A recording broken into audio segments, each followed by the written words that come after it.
Hey everyone, it's Zach Wright from Grapevine Software. Welcome back to another Future of Work weekly report. Today we have 3 articles that we're going to be discussing. We have one from CNN, we have one from SHRM or SHRM, and then we have another one from Deloitte, which is really focused around research. So, if you are excited to learn more about the future of work, specifically the things that are currently going on in today's working world, then you are in the right place. But first, let's go ahead and get the intro, and then we'll knock out the articles and our opinions on them. But intro.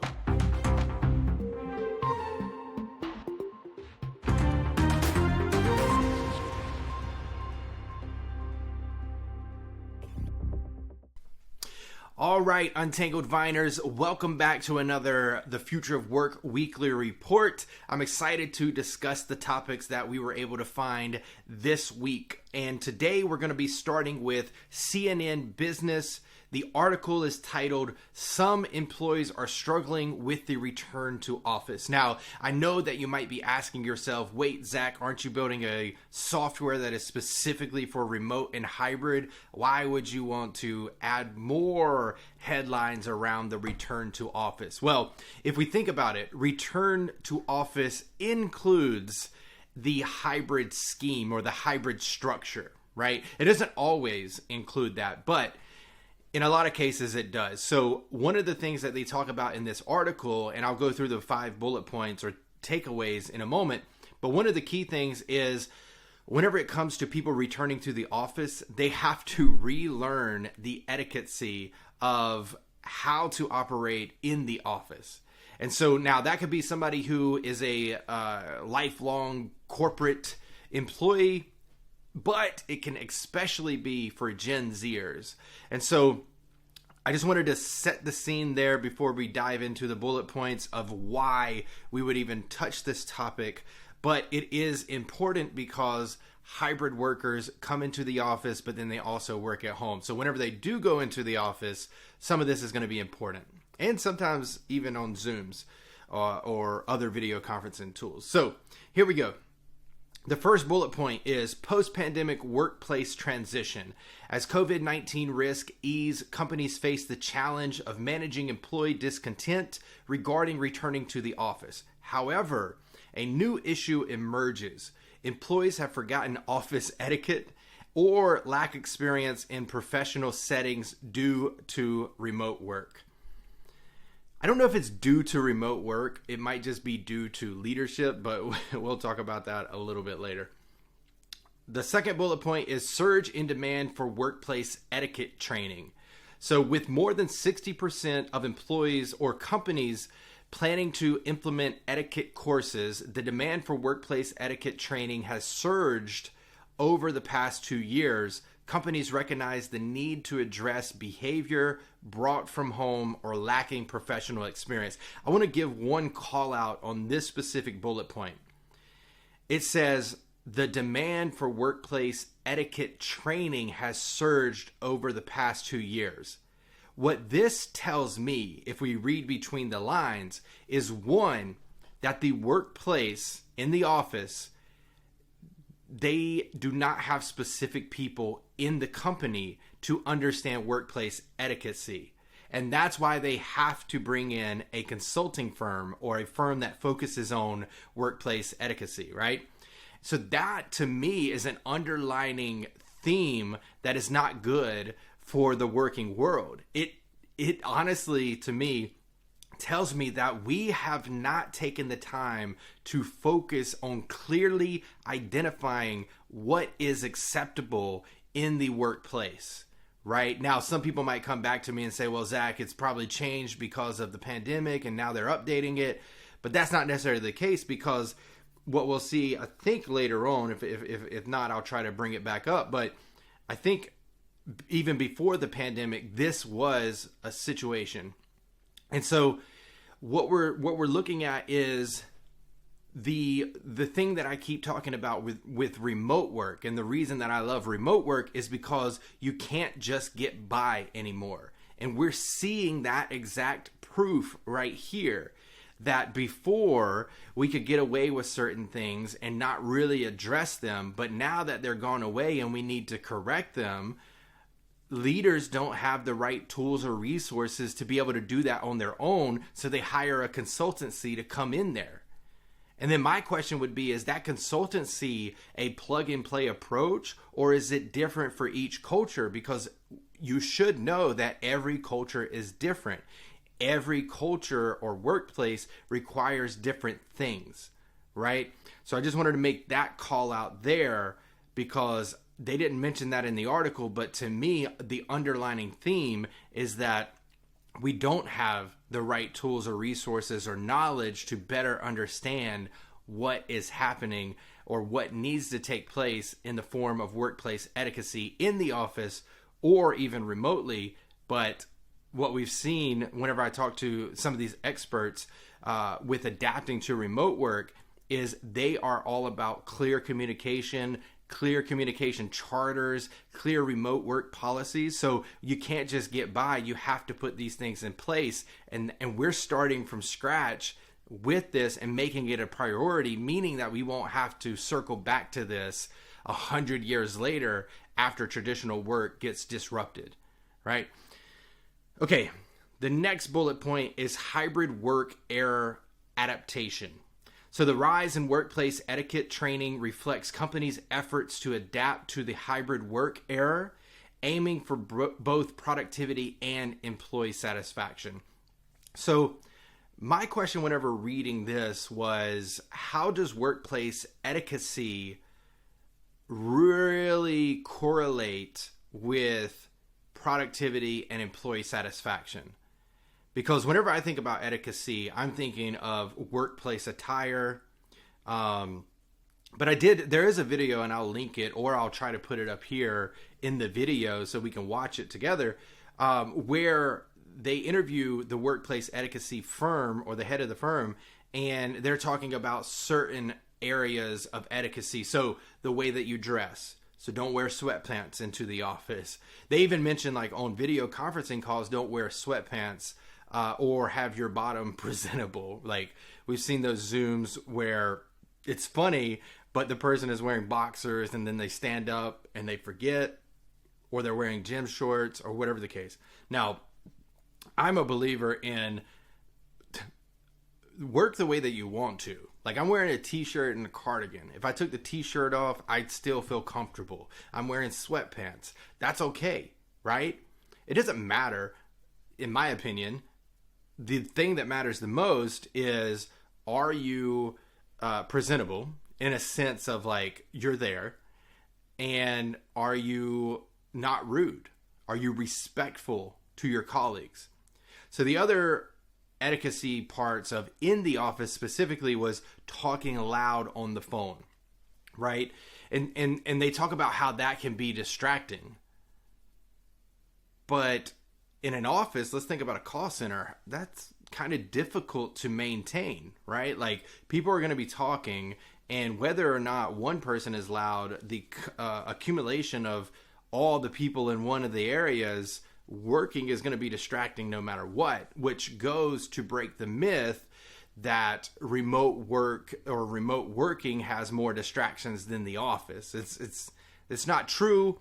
Actually, remote work is less distracting and you are more productive, but on the flip side, you're less connected. So until you get Grapevine into your organization and you build a culture using Grapevine.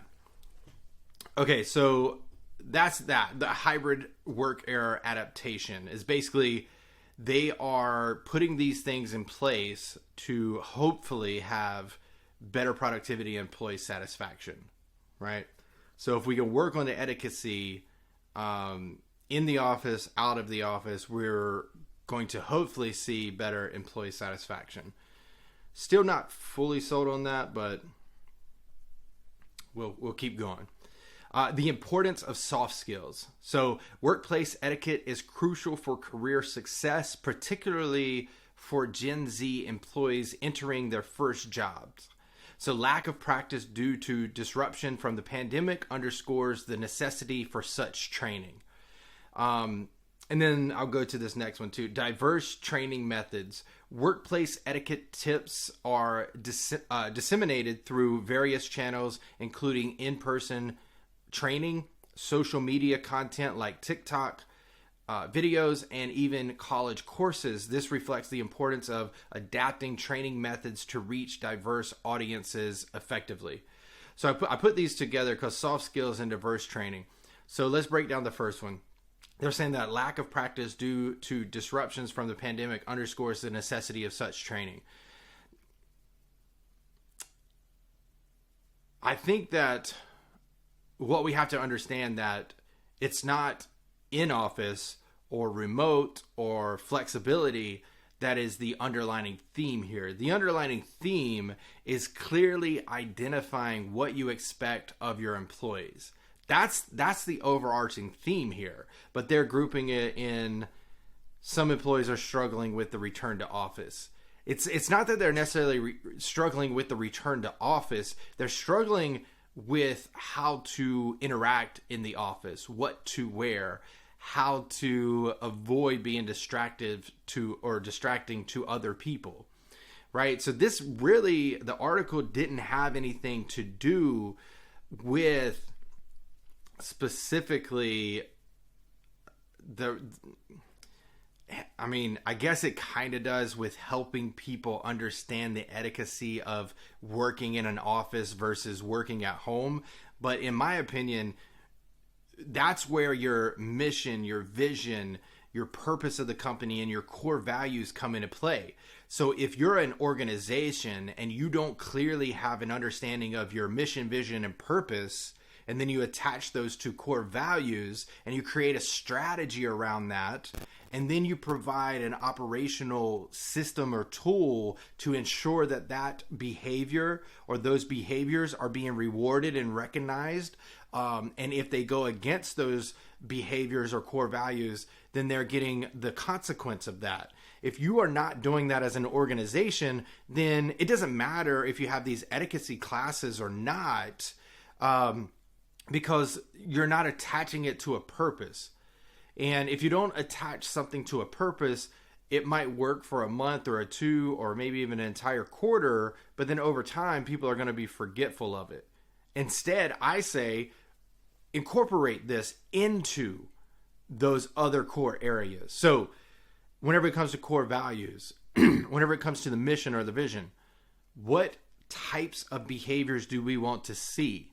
And then whenever we see those behaviors being acted upon, how do we reward and recognize that specific employee or team specifically with specific feedback so other people understand, hey, this is how I should work, right? Because that's what gets recognized here.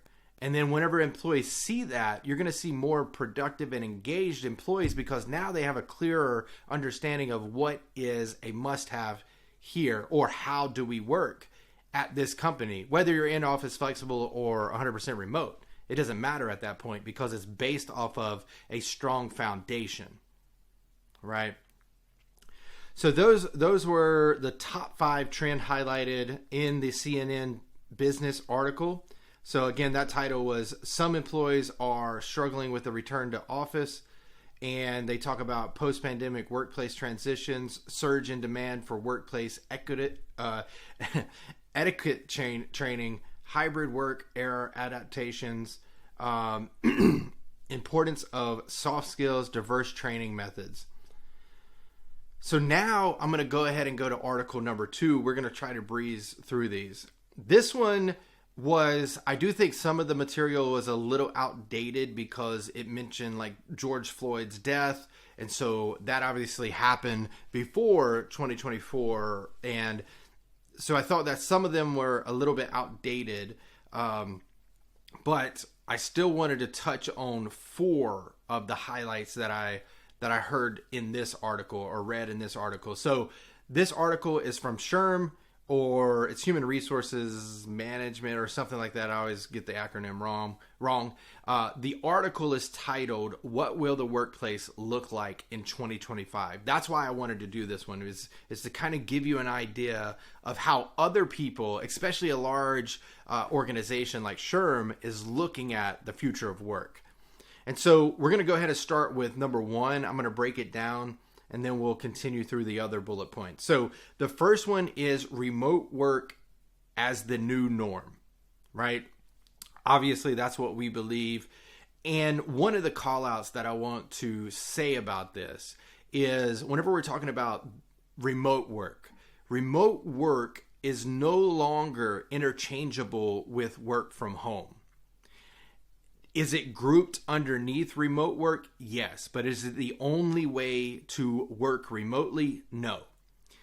Working remotely just means that you're not going into an office. You have the flexibility to work from anywhere, right? So that could be a coffee shop, that could be outside, that could be at a brewery. It doesn't matter, but the point is that you're not working in the actual office. And so the bullet point that they call out here is the pandemic accelerated the shift towards remote work, which is expected to persist beyond 2025. Companies like General Motors are embracing remote work, recognizing its effectiveness and flexibility. The office's role is evolving into hubs for innovation and social interaction rather than mandatory daily destinations. I really like that bullet point because that is how employers are going to have to start thinking about work. Now, notice the company that is saying this is General Motors, right? They build cars, and later in these call outs, they talk about how, or in the article, they talk about how this is mainly the technology workers or the knowledge workers that get access to remote work. But at the same time, I think they're making the frontline workers a little bit more flexible too.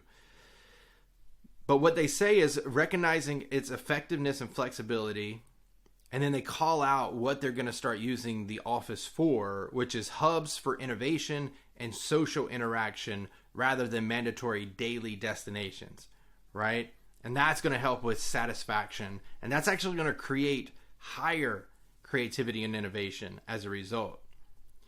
But I have some sub-bullets here from the article specifically that I wanted to touch upon because I thought they were important. So a large majority, 82% of executives say they intend to let employees work remotely at least part of the time, according to a survey by Gartner, Inc., a Stamford, Connecticut, based research and advisory firm. Nearly half, 47%, say they will allow employees to work remotely full time. And then just to continue on the stats here, meanwhile, 36% of companies say they're willing to hire workers who are 100% remote and live anywhere in the US or internationally. But then it says just 12% were receptive to the idea before the pandemic, according to Conference Board, a New York City-based research nonprofit. And then the last statistic here is 65% of employers say it has been challenging to maintain morale, and more than 1/3 say they're facing difficulties with company culture and worker productivity, according to a survey by the Society of Human Resource Management. That's what it means, SHRM. So just to break down this again, so 82% of executives say they intend to let employees work remotely, right? So that is going against what we're seeing in a lot of these headlines where maybe it was a little bit more towards the end of 2023 and 2024, we're starting to see like, hey, employees don't want to come back into the office 100%. We have to adapt. We have to think forward. And now we have to look into hybrid work for these specific employees, which is a benefit. I don't understand. If an employee can work remotely, what you've just done for your talent pool and really finding the best workers in the world, you've just expanded that. You've broken through the dam, and now you have a plethora of people to pull from, right? Before, if you wanted the best, you had to go to Silicon Valley or maybe Texas or San Francisco as far as like technology. But now you can tap into all these different people who might have been overlooked by a Google or a Facebook or Meta, and you get to actually bring them on. Think about that. Think about what that could do for your innovation and your productivity and your creativeness. That is invaluable. And then let's see. It says 47% say they will allow employees to work remotely full time. So that's a pretty large number, right? Based off of this survey. I think it was 3,000 people that they interviewed too. So pretty decent sample size there. And then they say 36% of companies say they're willing to hire workers who are 100% remote and live anywhere in the U.S. internationally. That is significantly up from 12% before the pandemic. So now we're already seeing employers thinking about the future. And I don't think that a lot of these were choices for them. Some of them are like myself and some of the people that I've interviewed on the podcast, but others are being forced into this. So that is important because the employees have a voice now and they're actually being heard, which leads into the second bullet point. And I'll go ahead and get there after this bullet point because I was just rereading it and I did want to make a call out here. So whenever they say 65% of employers say it has been challenging to maintain morale, and more than 1/3 say they're facing difficulties with company culture and worker productivity, that's where we come in at Grapevine, right? The way that we talk about it is you should start communicating where your information lives. So think about a Slack meeting, a SharePoint, or some type of combination of that where you can communicate employee to employee, group on group, and also search and find the content or the knowledge or the materials that you need and create different group folders where everything lives and everybody's aligned. In addition, you have your intranet access too. So instead of sending out these boring emails and not knowing if anybody has looked at them or reviewed them, because you don't know the percentage of people who opened it, you can now post it on Grapevine on the executive news feed if you're a head of department or a C-suite executive, and you can break through the channel congestion or the internal email congestion, right? And on the back end, you can see who is looking at it. So out of the total number of employees, let's say it's 100 employees, 83 have looked at this post, right? So now you understand, is this message actually getting through? Are people seeing it, right? That is very important in a remote working environment. And then as far as like company culture, we have a community section or an internal social network. And it's very much like your news feed for Meta or LinkedIn. So anybody can go into that company news feed and post an update, whether it's a question about something in the company, or if it's sharing something that just happened. Let's say it was a win. Let's say that we just closed the deal and now we want to celebrate that. We can post it on there. We can mention that person who closed the deal and celebrate together. This is your area of camaraderie. But in the same time, you can post life updates, right? There's a lot of different things that you can do in our internal social network. It's up to you. Talking about being led by your vision, mission, and core values. That's what you can do here too, and build that culture. On the other side of the coin is we are also going to, because one of the complaints that we hear about remote work is you're decreasing that spontaneity. Well, we're overcoming that challenge by having a virtual break room. And what that means is whenever somebody clicks into the virtual break room icon, so for example, if I click on it, you'll get a notification that says Zach has entered the virtual break room. Would you like to join him? And you can say yes or no. Like if you're busy, you say no. If you want to have a chat, you can say yes. And it doesn't have to be about anything. It could just be a way to vent. It could just be a way to connect. Because one of the key signs or key outcomes of remote work is loneliness. And so we're trying to provide a tool that helps communication, collaboration, and connection, right? So we're trying to overcome all of these remote and flexible challenges with our platform. So if you're one of those who sees struggle in maintaining morale, or you're having difficulties in measuring company culture or workplace productivity, reach out to us and see if you'd be a good fit for our beta program. Okay, so now I'm going to go into employee activism and expectations, which is the next bullet point. So employees are increasingly demanding better treatment and social responsibility from their employers. Strikes and protests over unsafe working conditions and societal issues indicate a growing expectation for companies to address broader societal concerns and not just focus on profits. So this is something that we've seen a lot, especially after I mentioned before George Floyd's death. Right? Because we started seeing, okay, corporations aren't speaking up, they aren't speaking out. And the way of the world, especially with Gen Zs, they are pushing for organizations to take a stance. We see this same thing with Israel and Gaza and Hamas, right? If you don't take a stance on something, some employees find that as acceptance. And so, but beyond that, what they're talking about is thousands of workers at companies such as McDonald's, Target, and Amazon, as well as numerous hospitals. They have staged strikes this year to protest unsafe working conditions amid the pandemic. Such actions followed 2 years of employee demonstrations over various issues, though not pay, signaling that employees were expecting more from their employers. Last year, for example, Amazon employees walked out over the company's climate policy, while Wayfair workers left company facilities over sales of furniture to immigrant detention centers in the U.S. Overall work stoppages, this is an important number.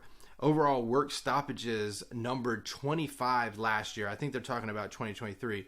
More than tripled the amount in 2017, according to the U.S. Bureau of Labor Statistics.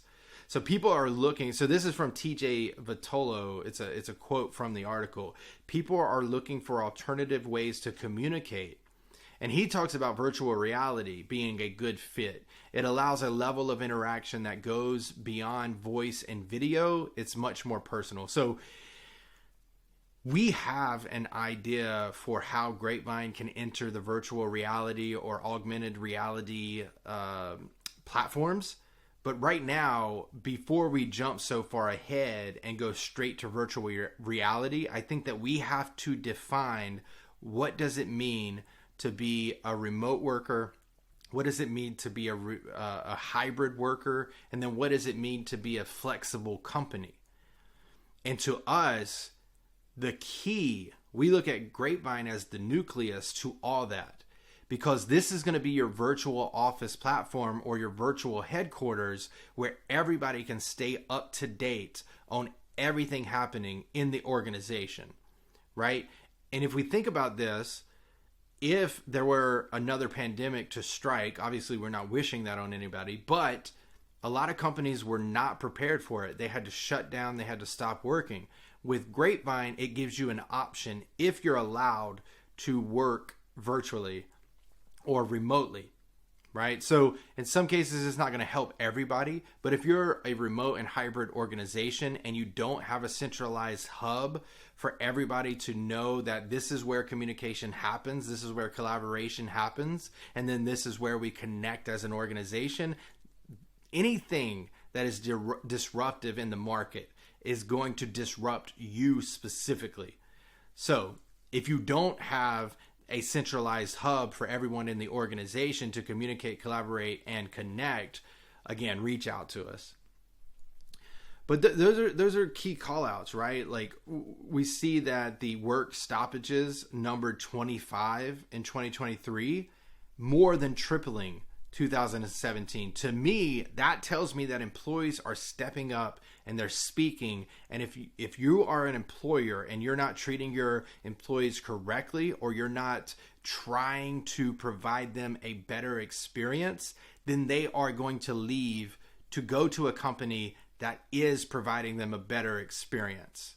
So think about that. That is very important.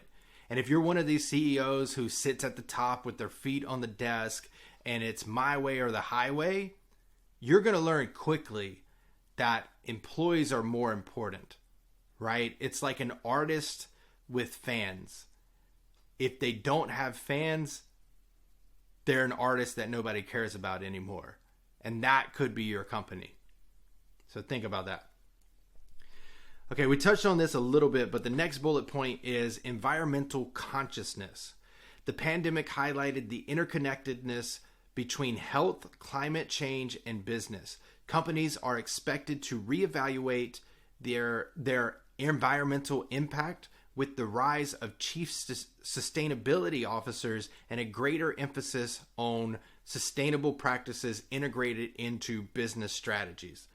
So there's actually a lot of firms out there who are providing these types of services to large corporations or even smaller corporations who care more about the climate and the climate crisis that we're in. And we see this also come from places like General Motors. They have, I'm probably going to get the terminology wrong, but a lot of these companies have made a vow or promise to lower their emissions to zero by, I think, 2030. And there's a good interview with, I know it sounds funny, but there's a good interview with Tim Cook and Dua Lipa where Dua Lipa asked Tim Cook about carbon emissions. And the way that he describes it is important to know, because whenever they say that they're going to zero net new, it doesn't mean that they're not creating products now that are not or putting off carbon emissions. But what it means is that their efforts to overcome what they're producing gets it to the level version. Meaning, if they produce an iPhone and it's this amount of carbon emissions, but then they provide efforts to reverse that, then they actually have zero carbon emissions, right? So they're still producing it, but they're providing to the environment a level that matches it or balances it. And I think over time, what we're going to see is that that's not going to be good enough. And employees or climate advocate people are going to push for more than just that neutral carbon emissions level. I'm not an expert on that. If I can find the clip, I'll share it with you, or I'll put it in the show notes. But watch that interview. It was pretty cool. And then just a sub bullet here is many companies already have such roles, though some practitioners only ensure that their organizations meet basic laws and standards. So that's kind of what we were talking about. That won't cut it anymore. Thanks to the greater emphasis on health and the environment, going forward, chief sustainability officers will be expected to look at their company's environmental impact on workers, suppliers, customers, and communities. This is a quote, that will all be tied back to the business strategy, says Anthony Abatiello, Global Head of Leadership and Succession Consulting at Russell Reynolds, a New York City-based executive search and consulting firm. So that's basically what we just talked about there. Okay, I think this is the last bullet point for the second article. So this one is talking about technology transformative roles. The pandemic accelerated digital transformation and automation across industries.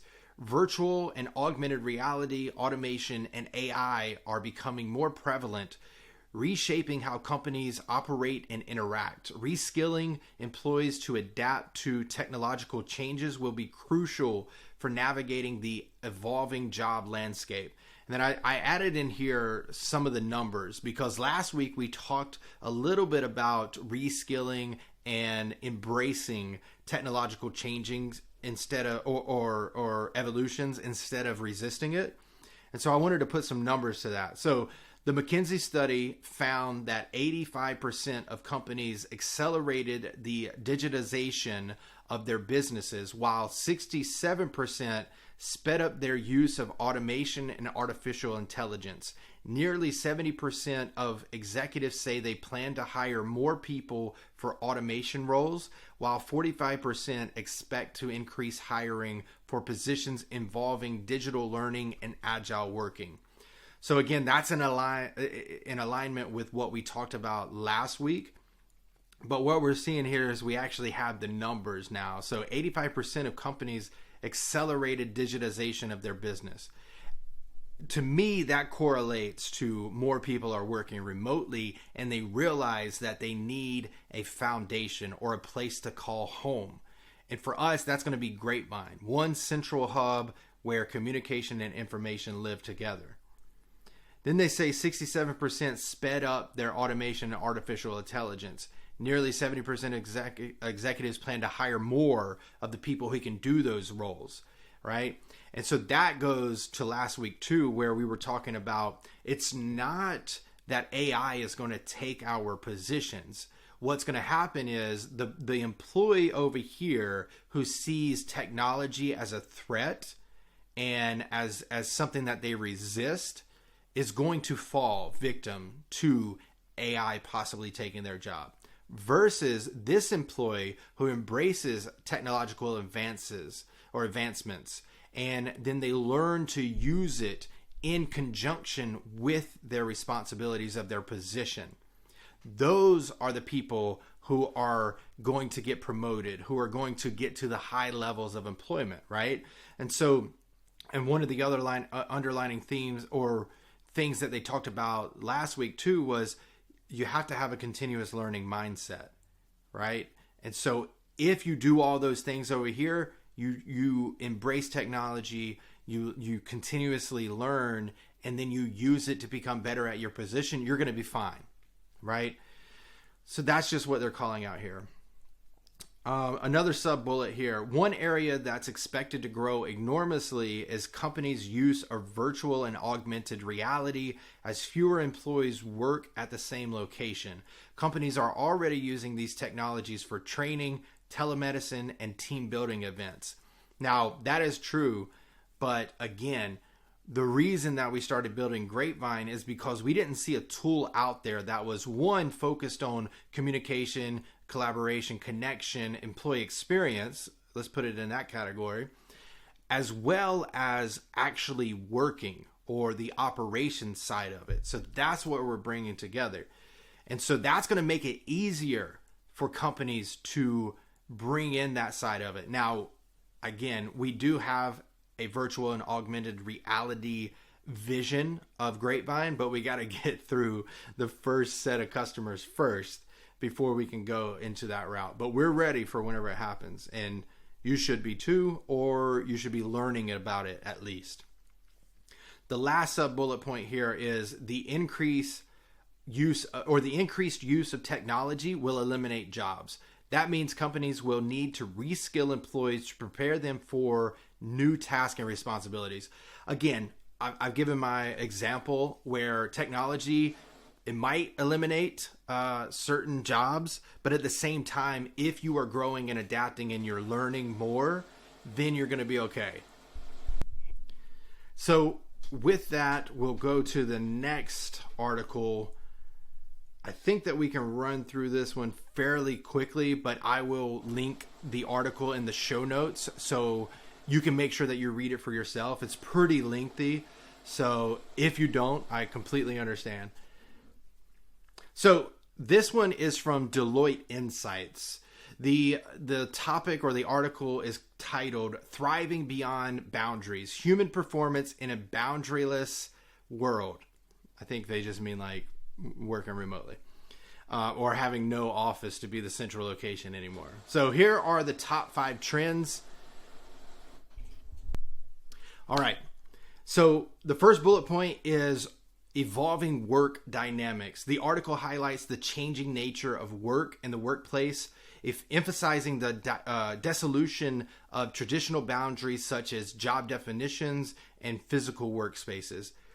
That's interesting. I still think jobs have specific definitions, but at the same time, it depends on what type of culture you're working in, right? If you're in a startup, you're going to have to take on more hats. That's just part of it.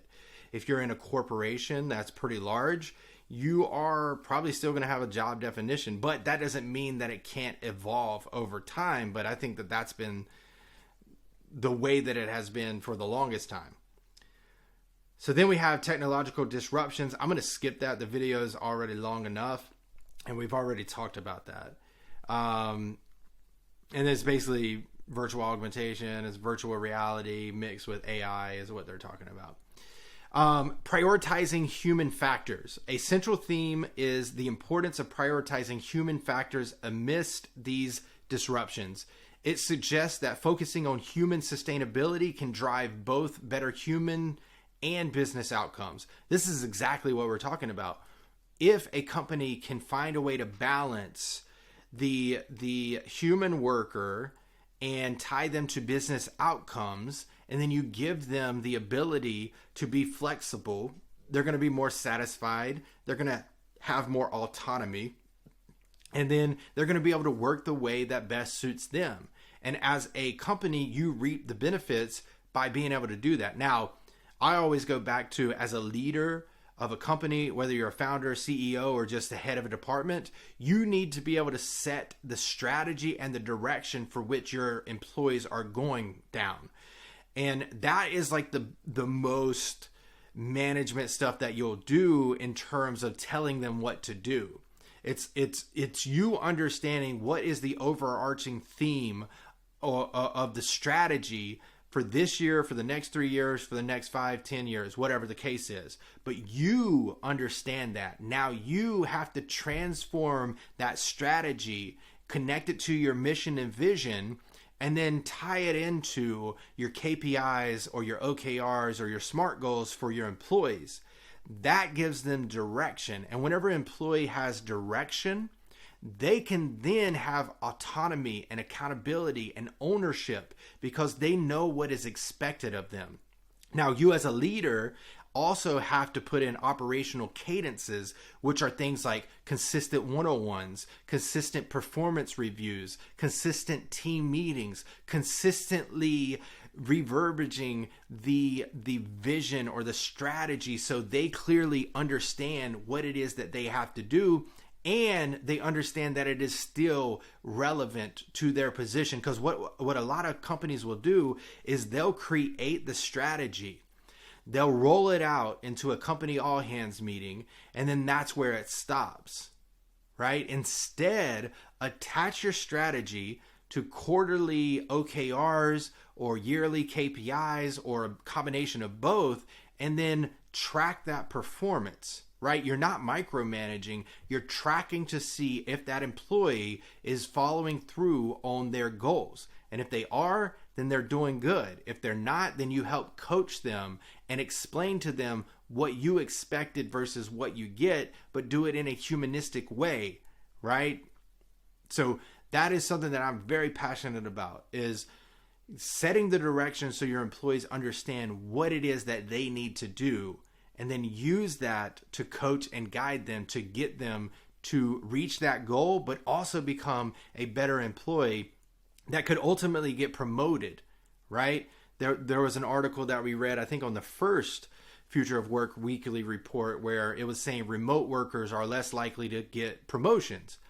But again, it goes back to the structure of your company. Are you intentional? Do you have a foundation? Do you have the right infrastructure? If you don't have these things, then yes, it is going to be harder for a remote worker to get promoted, but that's not necessarily on them. That's on you as a company and you as a leader, right? Okay, so 2 bullet points here, and then we'll wrap it up because I know this might be a little bit longer than the others. But reevaluation of performance metrics. We might not even have to read that because I kind of just went on a tangent. The article argues that traditional metrics for measuring work performance are becoming outdated and inadequate. It advocates for more nuanced metrics that consider the holistic well-being of workers and their contributions to the organizational success. So I think we can tie in what I said there, but I'll add to this. Whenever we were doing OKRs at the last company and I was managing the sales engineers, we would always have 3 OKRs that were very tied to the outcomes that we wanted to achieve for our strategy and our own personal department vision. But then I would always encourage the team members to have one extra one that was focused on their growth. So in some cases, it might be taking a Udemy course where we reimburse that person because we wanted them to continue to learn. We had this one guy, and every person that I managed on that team was older than me, right? And so that just goes to show that if you have the right type of employees, they are going to want to learn and they are going to want to get better at their craft. And in some cases, they might want to be leaders. A lot of these employees didn't necessarily want to be leaders, so I had to find a way to think about what is it that we can get them encouraged by and continue to stay engaged, and how does that tie into our current work, right? And so that, speaking of the Udemy class, we had one sales engineer go from HTML, CSS programming languages into Bootstrap, and then as we were leaving during the acquisition, they started learning Python. I mean, to go from HTML to CSS to Bootstrap and then Python, and I don't know what their age was, but they were older than I was, and they were still learning, and they were able to use that to make our portals that much better. Right? So think about that whenever you're talking about performance metrics. How can you have the key things, and then how can you have one that is just specifically for them, but tie it to their responsibilities? Talking about morale being low, that's going to increase engagement because you care about their growth. That is one of the key factors of having an engaged employee. So think about that. And then this one talks about like well-being of workers. So yes, like tie in that. And that could also just be a core value that you care about people's well-being. And then from an HR perspective or from a leadership perspective, how can you start to take that core value and push it out in different areas of the company and give people the ability to have well-being? Is it unlimited PTO? Is it giving them access to Calm or Headspace? Is it having a partnership with BetterHelp where your employees can have access to online therapy, right? It's all these different things that you can encourage if you are just intentional. And then the last one might tie into this. Adapting HR practices. Lastly, it discusses the evolving role of HR in the boundaryless world of work, suggesting that HR should transition into a boundaryless discipline that integrates with various aspects of the organization to address complex work challenges. Again, this is where I think Grapevine can really help. One, we have a specific HR hub or human resources page where the organizations that I've worked in, especially remote organizations, and part of the reason that I wanted to build Grapevine was that a lot of the knowledge was somewhere to be found, but it was never organized. And so a lot of people would come to me as a manager and say, hey, do we have this holiday off? Or do you know about XYZ policy? And those things, right? I should be able to go to one specific location in your infrastructure, whether it's an intranet, a knowledge management system, a mixture of both, or an entire virtual office platform. You should be able to, one, search and find easily, or two, know where that is going to live, like the HR page, and go there and be able to read through it and find that easily. One, that helps the employee because now they don't have to go to their manager and feel like they weren't paying attention during onboarding, even though it was 5 years before, right? And the other thing is, it's just a way to organize your remote company and employees. So, yeah, adapting to HR practices. I know I went more on Grapevine there, but yeah, HR should transition into a boundaryless discipline. I don't know exactly what that means, but then it says like integrate with various aspects of the organization. So what I'm thinking is there's another theme happening right now where human resources are becoming more and more important in an organization because remote work, because flexible work. One, on the compliance side, are we onboarding them the right way? Are we terminating them the right way? Because that's another thing. Americans have an entirely different termination system versus somebody in the EU, right? They have to have like 2 months notification or something like that. But then as far as payroll, are we paying them appropriately? Are we taxing them appropriately given their current location? These are all of the things that they're talking about here. They have to adapt. So instead of nationwide, maybe now we're international. It's just a lot of things to consider. So let me go ahead and wrap up. And just for a quick recap, we looked at Deloitte's Insights article, Thriving Beyond Boundaries, Human Performance in a Boundaryless World. Then we touched on SHRM with the title, What Will the Workplace Look Like in 2025? Just to reiterate, there was remote work as the norm, employee activism and expectations. Then we talked about environmental consciousness and then technology transformative role. And then we started off with CNN Business. Some employees are struggling with the return to the office. And basically it's just saying we need to teach and guide our people who are new to the corporate working world in an office, and give a refresher to the ones who may have forgotten during that little thing called the pandemic. So thanks so much for watching the Future of Work Weekly Report. We hope that this helps you and your team and your company understand a little bit about what is happening currently and how you can prepare for the future of work. If you haven't already, please be sure to like and subscribe and share with any of the Future of Work pioneers that might be in your network. Thanks so much for watching, and we'll see you on the next weekly report.